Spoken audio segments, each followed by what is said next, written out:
que vous allez bien, moi je vais très bien. Alors aujourd'hui je reviens pour une nouvelle vidéo. Ça fait tellement longtemps que j'ai pas tourné. Vraiment je m'en excuse et je remercie toutes les personnes qui s'abonnent à ma chaîne alors que je ne publie pas. Je remercie énormément pour ceux qui commentent aussi, ceux qui prennent le temps de regarder mes vidéos. C'est vrai que c'est assez compliqué, c'était assez compliqué parce qu'en fait je venais d'accoucher de mon deuxième enfant, c'est assez compliqué, il faut prendre le rythme et puis on a déménagé en même temps donc et on est toujours dans l'emménagement en fait et du coup bah c'est un peu compliqué parfois de filmer étant donné que j'ai d'autres réseaux aussi, donc n'hésitez pas à me suivre sur TikTok et sur Instagram, vraiment venez vous abonner, je suis pas mal active là-bas, donc c'est toujours Joëlus MK pour tous mes réseaux, donc c'est le même pseudo que sur YouTube. Donc voilà. Alors aujourd'hui, je reviens pour une vidéo assez spéciale. Vous avez vu dans le titre où je vais vous parler de mon après ma déchirure en fait de grade 3 que j'avais eu pour mon premier enfant en 2020.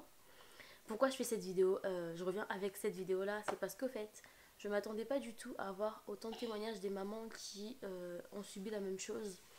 Vraiment, je m'attendais pas du tout. C'est vrai que j'avais tapé sur internet au fait quand je l'ai eu et je m'attendais pas du tout que autant de mamans allaient m'écrire au fait moi et j'étais choquée pour m'en parler, pour demander des conseils, pour me parler de leur douleur, pour me parler au fait de comment ils le vivent et tout. Que ça soit sur Instagram ou même dans les commentaires YouTube au fait. Donc ma vidéo, je vous la mettrai là, qui va apparaître sur le i, qui parlait au fait de cette expérience là. Aujourd'hui du coup, j'ai décidé de vous parler de mon après. Enfin, mon après, de vous expliquer au fait déjà étape par étape ce qui s'est vraiment passé à la maternité et de vous dire en fait comment je suis sortie de là, comment en fait je le vis jusqu'à aujourd'hui parce que j'ai eu mon deuxième enfant et vraiment je voulais vous faire par détail ce qui s'est vraiment passé. Je vais faire en détail ce qui s'est vraiment passé. Alors là, la vidéo elle va être sans tabou. Donc pour toutes les personnes que ça va gêner, qu'on parle de l'appareil génital ou enfin de vagin tout simplement, je vous prie de ne pas regarder la vidéo parce que c'est vrai que là, c'est le corps de la femme donne la vie, donc on va pas se gêner à parler des choses au fait qui nous arrivent au quotidien ou qui nous arrivent par rapport à notre maternité. Je vous explique. Moi, j'arrive à la maternité, on va passer l'étape de l'accouchement, il y a mon fils qui est juste là, on va passer l'étape de l'accouchement. Alors, j'ai accouché et j'ai déchiré. Alors, je vais pas vous dire que c'est parce que mon bébé était gros ou il était petit ou parce qu'on a utilisé des instruments que j'ai déchiré. Parce qu'en fait, tous les professionnels vont vous dire que la déchirure, au fait, on peut pas l'expliquer. C'est-à-dire qu'une personne qui a un enfant qui va naître à 3 kilos par exemple, va déchirer, et une personne qui va avoir un enfant qui va naître à 4 kilos va pas déchirer. Une personne qui va avoir un enfant à 2 kilos va déchirer. Au fait, ça dépend vraiment des femmes et il n'y a vraiment pas une explication assez précise, c'est la science, hein. Il n'y a pas d'explication précise sur ça, c'est le corps humain, on ne peut pas vraiment expliquer qu'est-ce qui cause ces genres de déchirures, que ce soit des petits déchirures de genre 1-2 points de suture et les mamans qui vont accoucher d'un gros bébé qui vont même pas avoir un point. Il y a des mamans à qui on va utiliser les instruments du genre forceps, ventouse, elles vont pas déchirer. Et puis des mamans avec qui on va même pas utiliser ces instruments-là, elles vont déchirer.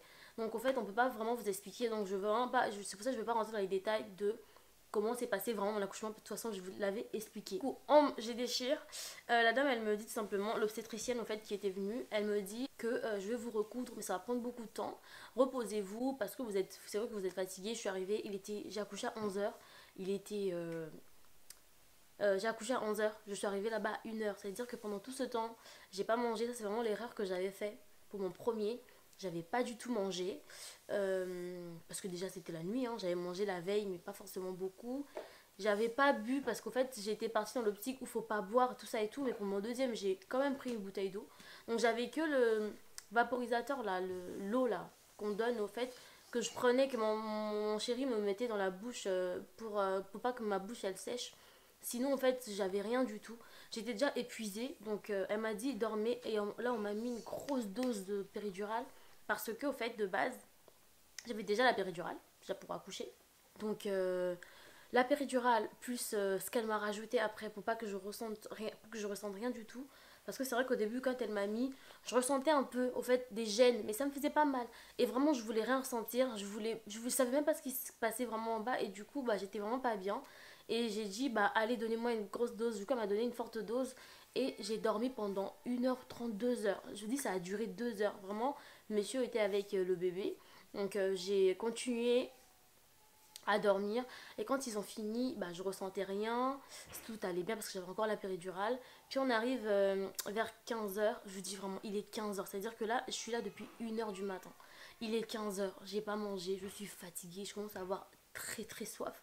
Et là, on me dit, au fait, tant que vous n'avez pas bougé vos jambes, vous pourrez pas, on ne pourra pas vous enlever le cathéter et vous ne pourrez pas manger. Donc en fait, vraiment, j'ai fait un effort, j'ai fait des efforts, j'ai bougé mes jambes et le monsieur est venu, enfin l'anesthésiste est venu, m'a enlevé le cathéter et j'ai pu boire, ils m'ont donné un jus de fruits, j'ai pu boire. Quand j'ai réussi à bouger les jambes, ils m'ont enlevé le cathéter, ils m'ont donné un petit jus de pomme. Vraiment, ça ne faisait rien du tout. Et donc, ils m'ont dit, ils m'ont demandé ce que je mangeais parce que du coup, ils voulaient me préparer un repas. Il était déjà 16h ou 16h30. Et là, on m'emmène. Et là, c'est là que ça commence. Vraiment, c'est là que l'histoire vraiment commence. Ils prennent la chaise roulante pour m'emmener dans la chambre. Déjà, pendant tout le trajet, j'ai pleuré. J'ai pleuré de douleur. Ça veut dire que c'est là que je ressentis la douleur. Déjà, pour me lever déjà et m'asseoir sur la chaise. Parce que la chaise, elle est dure. Alors que dans le lit, tu vois, t'es allongé. C'est pas pareil. Donc, j'avais tellement mal. J'ai eu tellement mal. J'ai tellement pleuré de douleur. Quand j'arrivais dans la chambre, j'étais soulagée, je me suis allongée. Puis quelques minutes, je sais pas, même 1 heure après, la sage-femme elle arrive. Elle me dit, madame, vous devrez aller faire pipi. Si vous faites pas pipi de vous-même, je serai obligée de vous mettre une sonde. Et moi je me suis dit, ah non, non, non, non, pas de sonde. J'ai pas envie d'avoir un truc qui traîne avec moi, que je fais pipi dedans ou quoi. Non, je veux pas de ça, je vais aller essayer de faire pipi toute seule. Toute seule, pipi, faire pipi. Alors qu'au fait, t'as des points de situ, enfin, t'es recousu au fait partout. T'as plusieurs tissus qui sont ouverts, qui ont été recousus. Donc je me lève, je vais dans la salle de bain. Vraiment pour ce moment-là, soyez avec quelqu'un. Je sais pas si vous êtes avec votre conjoint ou quelqu'un de la famille qui part au moment où vous êtes dans la chambre, qui reste avec vous, juste le temps que vous prenez vos marques, s'il veut partir après. Mais vraiment, soyez pas seul parce que c'est vraiment un moment difficile. C'est au moment où tu sors, vraiment, t'as accouché, tu sors de là et tu te dis, enfin, tu te dis, ouais, je viens d'accoucher et là, la douleur, en fait, arrive. Je sais pas, c'est très compliqué, c'est très dur à expliquer. J'arrive même pas à mettre les mots dedans pour vous expliquer la douleur de ça, en fait. J'arrive, je me lève, je me mets dans la salle de bain, j'ouvre l'eau parce que c'est vrai que je veux pas essayer de faire pipi dans les toilettes. Non, pas du tout. Je me lève, je me mets debout, j'ouvre l'eau et j'attends. Parce qu'en fait, j'attends. Je suis restée au moins 30 minutes dans la salle de bain.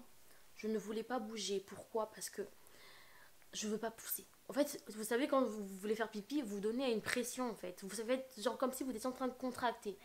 Et qui va faire ça? Moi? Parce que je sais que si je fais ça, bah en fait, j'ai l'impression que je vais péter les poings. Ça va sauter. Genre, si je fais ça, ça va sauter. Je ne peux pas essayer de faire ça. Vraiment, je ne voulais pas. Donc, je reste là, sous la douche, j'attends.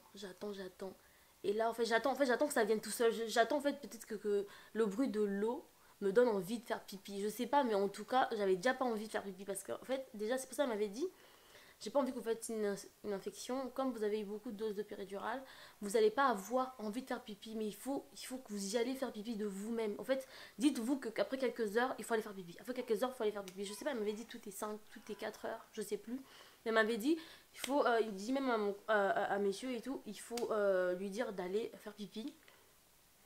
Chaque temps, il faut qu'elle y aille parce qu'en fait, elle le sent pas encore, elle n'a pas envie. En fait, j'avais pas envie du tout, du tout.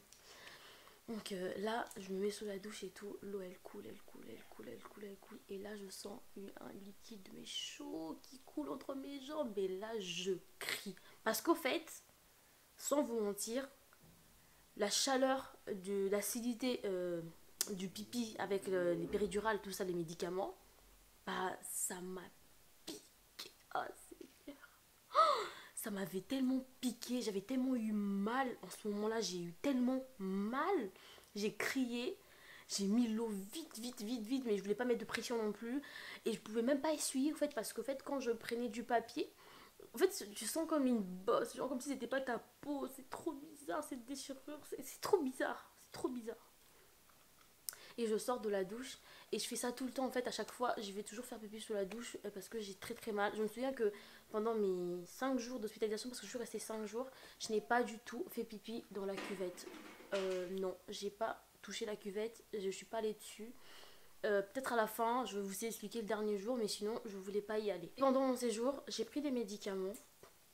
On me donnait au fait tout ce qui est Doliprane et Tramadol. Tramadol, c'est super fort et c'est super bien parce qu'en fait, Tramadol, quand on vous le donne, vous vous sentez tellement bien parce que en fait, vous avez, la douleur, elle disparaît, mais c'est vraiment trop fort.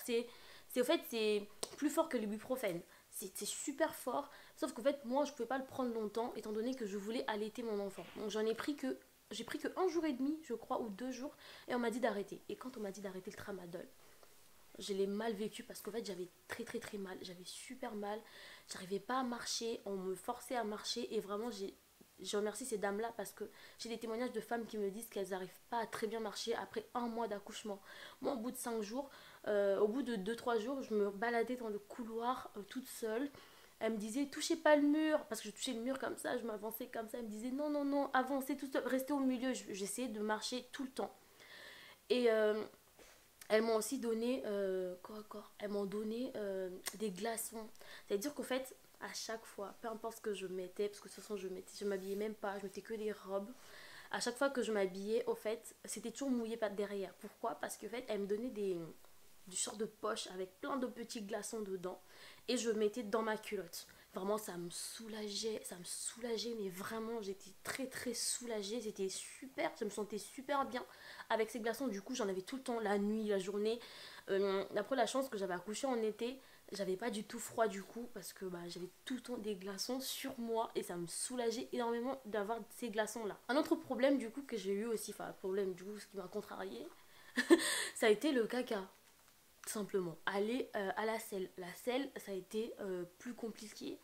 Et comme je ne voulais pas du tout pousser, je voulais pas m'asseoir sur la cuvette, bah en fait j'ai eu une constipation. J'ai été constipée pendant les 5 jours. Dieu merci, ça s'est terminé avant mon hospitalisation. Je crois que pendant les 5 jours, j'ai bu au moins 6 bouteilles de 2 litres de jus de pruneau. Et il me donnait aussi des laxatifs qui étaient compatibles avec l'allaitement. Donc je prenais ça tout le temps, tout le temps, tout le temps, parce qu'en fait elle venait m'ausculter. Elle me disait mais madame, le caca est juste là. En fait on sentait ça dans le ventre. En fait elle me disait il faut aller, il faut y aller. Qui? Moi? Non, non, non, non. J'allais comme ça. Un jour j'ai essayé de m'asseoir. En fait quand tu t'assois sur la cuvette, en fait tu t'assois, bah c'est comme si tu avais un peu écarté les jambes. Du coup quand tu écartes, tu as l'impression d'écarter la cicatrice. Vous rendez compte de la douleur que tu peux ressentir en ce moment-là? C'est pas possible. Donc quand tu t'assois, tu écartes les jambes, tu as l'impression en fait que tu t'es aplati comme ça, du coup la cicatrice elle a fait. Ah. C'était très très très douloureux. C'était très difficile. Et vraiment, j'ai appelé limite l'infirmière le jour où j'ai fait caca. Je l'ai appelé. Je lui ai dit j'ai fait caca. Et j'étais contente parce qu'au fait, c'est aussi un soulagement. Vous savez, quand vous êtes constipé, vous sentez que ça va pas dans le ventre et tout. Quand ça sort, vous vous sentez bien. Et vraiment, je suis sortie de l'hôpital en étant très très sereine, rassurée. Je savais comment gérer ma douleur.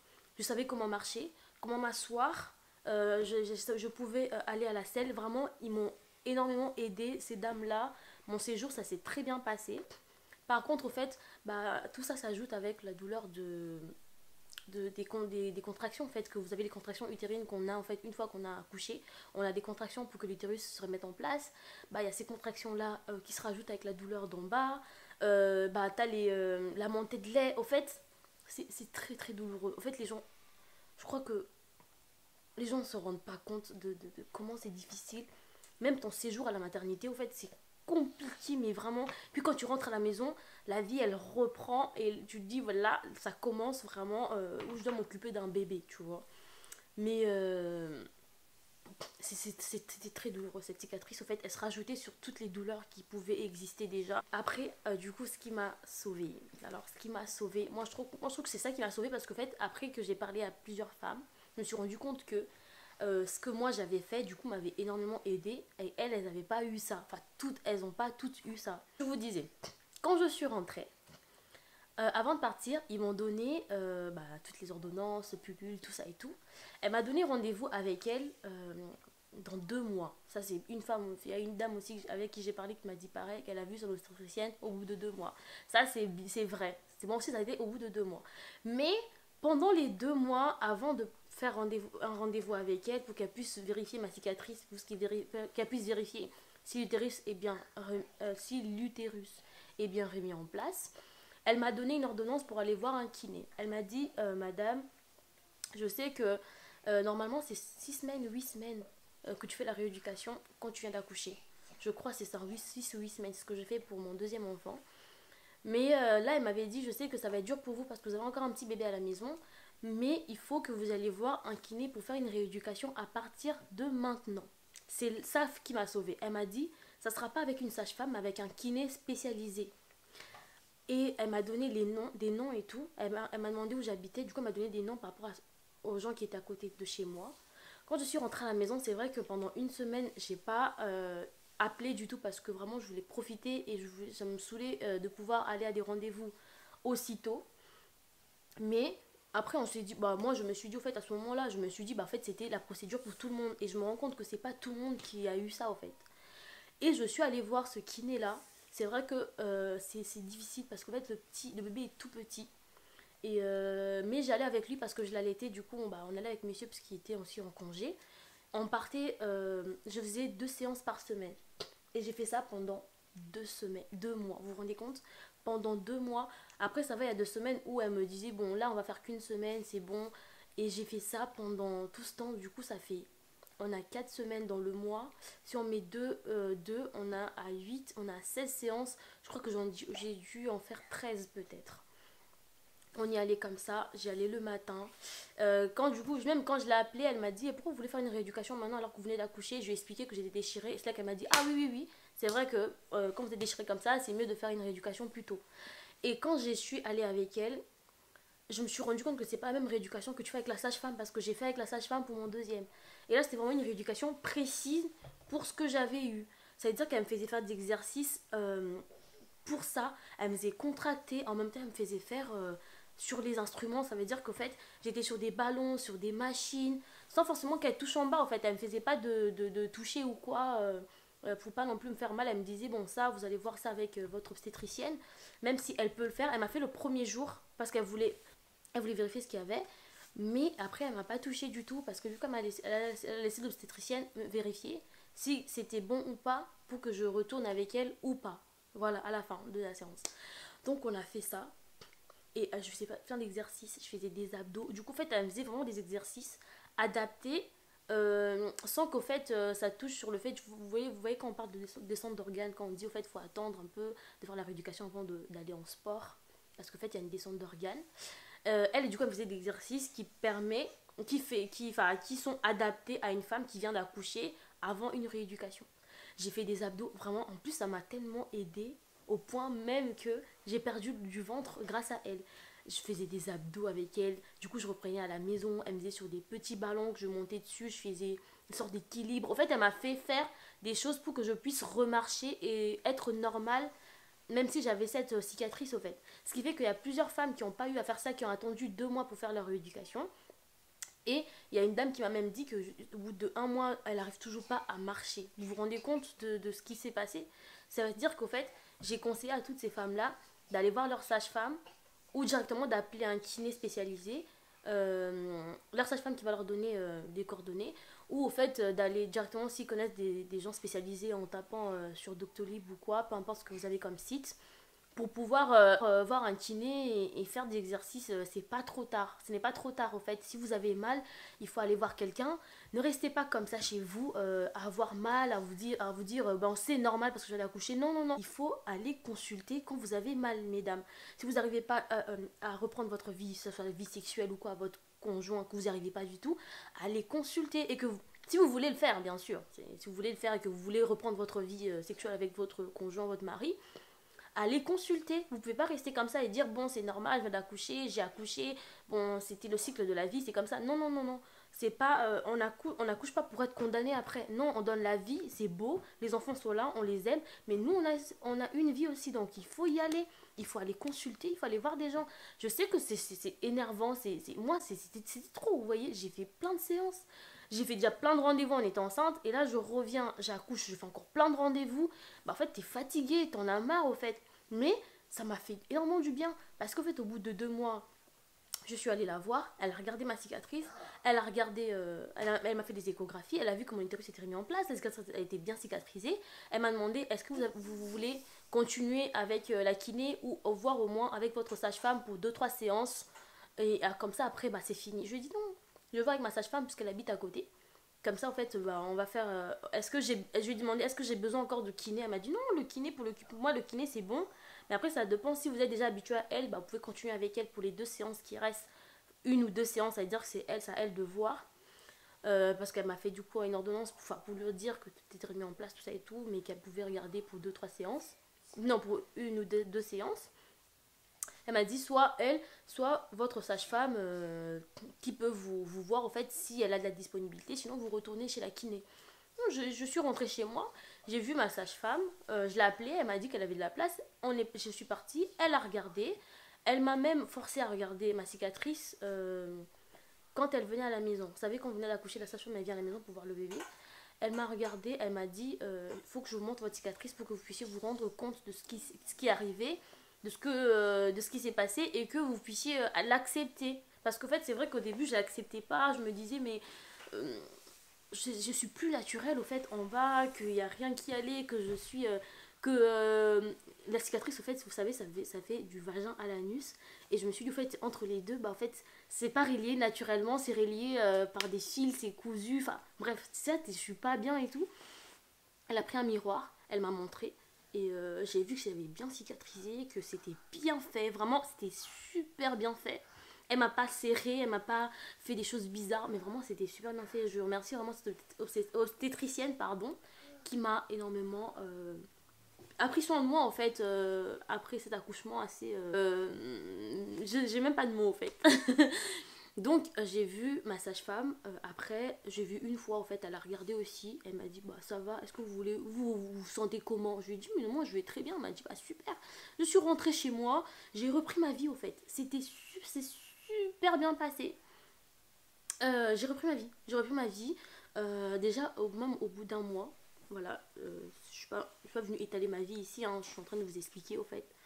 Euh, Au bout d'un mois, en fait, moi j'avais repris ma vie intime avec mon conjoint et ça se passait super bien.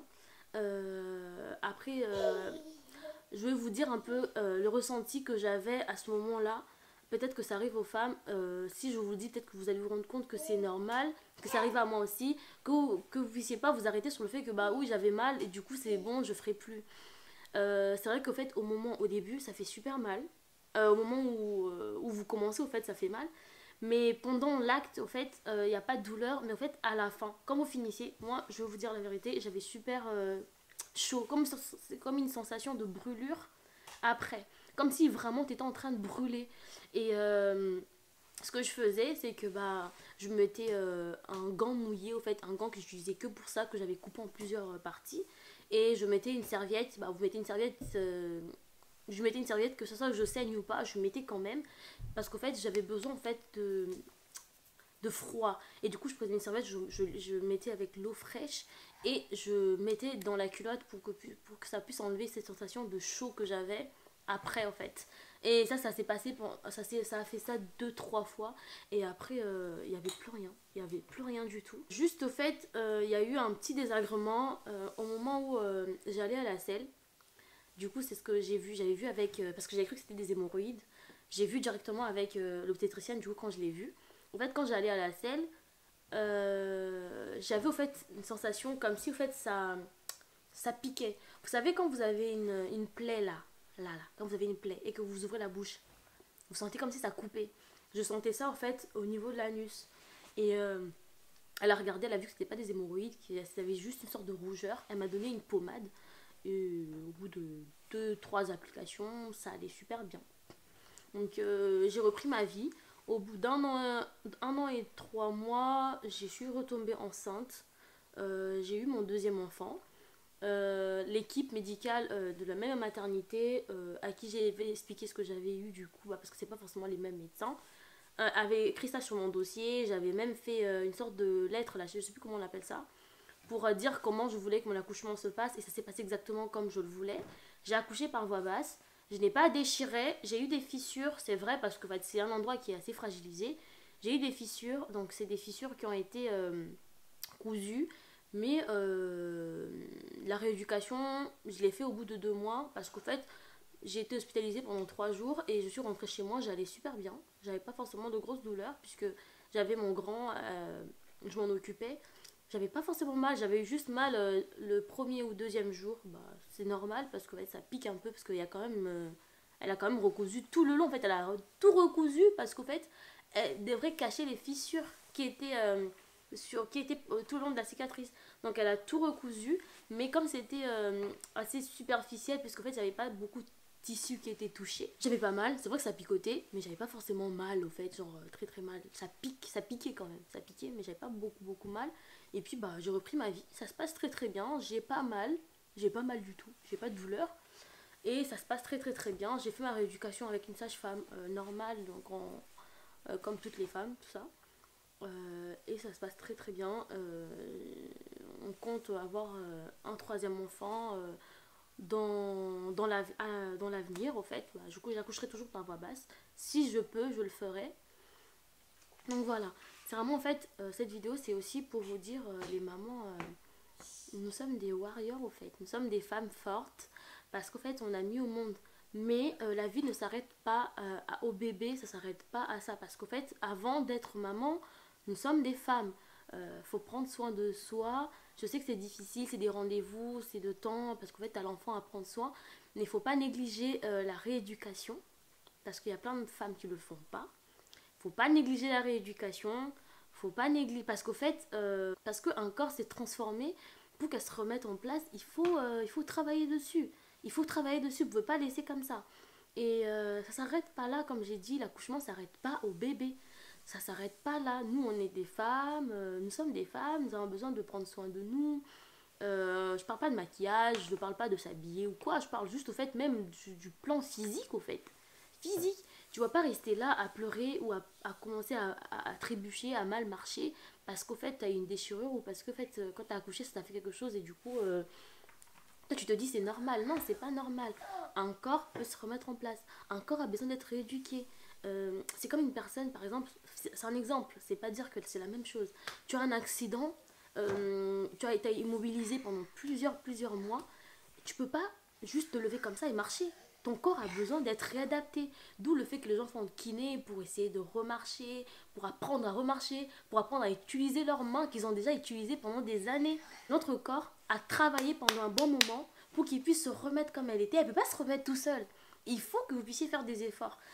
Il y a des femmes en fait qui ont dit aussi qui n'ont pas fait de rééducation et qui ont eu des conséquences plus tard. Quelles conséquences, je ne sais pas parce que je ne suis pas penchée sur l'histoire, mais il y a eu des conséquences sur leur corps, sur plusieurs choses au fait parce que elles n'ont pas suivi de rééducation. C'est très important. Je vous félicite encore pour toutes ces mamans qui passent par là, que ce soit l'accouchement par voie basse, par césarienne, peu importe que vous déchirez ou pas. Vraiment, je vous respecte énormément, je nous respecte et je suis fière de vous au fait, je suis fière de toutes les femmes qui me suivent, que vous soyez maman ou pas, je suis fière de vous et je sais que ça demande beaucoup de travail d'être maman, même de lever un enfant, que vous ne soyez même pas maman, hein, même de lever un enfant, je sais que c'est énormément de travail, mais ce que je vais vous dire c'est que n'oubliez pas qui vous êtes avant d'être cette maman-là que vous êtes aujourd'hui, que vous ayez adopté, que vous ayez eu un enfant naturellement ou pas, peu importe comment vous l'avez eu, peu importe comment vous l'avez fait, sachez que n'oubliez pas que vous êtes vous avant d'être maman, avant d'être responsable de ces êtres humains. Vous êtes des mamans formidables, donc ne vous oubliez pas à vous, ne vous arrêtez pas sur la maternité, sur l'accouchement, sur le fait d'élever un enfant, sur l'éducation. Pensez aussi à vous et prenez le temps pour vous, c'est très important, j'insiste dessus, prenez du temps pour vous.